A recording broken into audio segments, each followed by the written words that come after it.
Alright, so this video is to explain how to solve for a variable in ways that require factoring or undistributing the variable. Now this is a skill that we'll sort of like use this year, but it really becomes important next year and in calculus. So it's important to sort of like start understanding what we're doing here.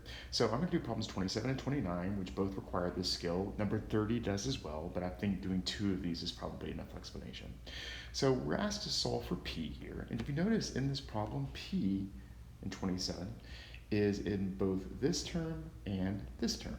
And it's being multiplied by a bunch of stuff in each term. Now, the first one is just being multiplied by 1, and then the second part is being multiplied by r and t.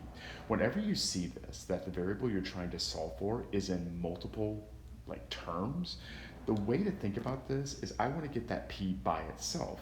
So instead of having it in each of these terms where it's been sort of like multiplied in, I want to sort of pull it out. I want to treat it as if it's a common factor and undistribute it.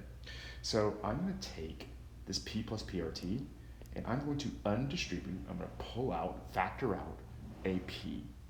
When I factor that out, that means I'm sort of dividing it, but writing it out in front, so I'm not dividing both sides of the equation, I'm just factoring out. When I factor a p out of this first term, that leaves 1. When I factor a p out of the second term, that leaves an r and a t, and there was a plus in between them. Now, if I want to get the p by itself, it's actually easy because this stuff needs to move to the other side. I just divide both sides by the parenthetical stuff, and that gives me p by itself. Now, if we look at 29, it's a similar process, except we're asked to solve for L. The terms that have L in them are right here and right here. But notice we have a term on that right-hand side that doesn't have an L in it. In order for this factorization to work out and to be able to pull the L out, it needs to be in every term on that side. So what I'm going to do is take the term that doesn't have the L in it and shift it over to the left by subtracting it from both sides. So if you have a term that doesn't have the variable you're trying to solve for, move it to the other side.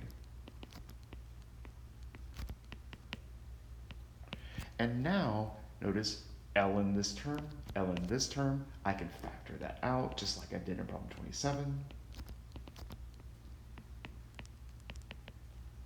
Oops, sorry, that was a mistake. And now, I can divide both sides by that parenthetical stuff.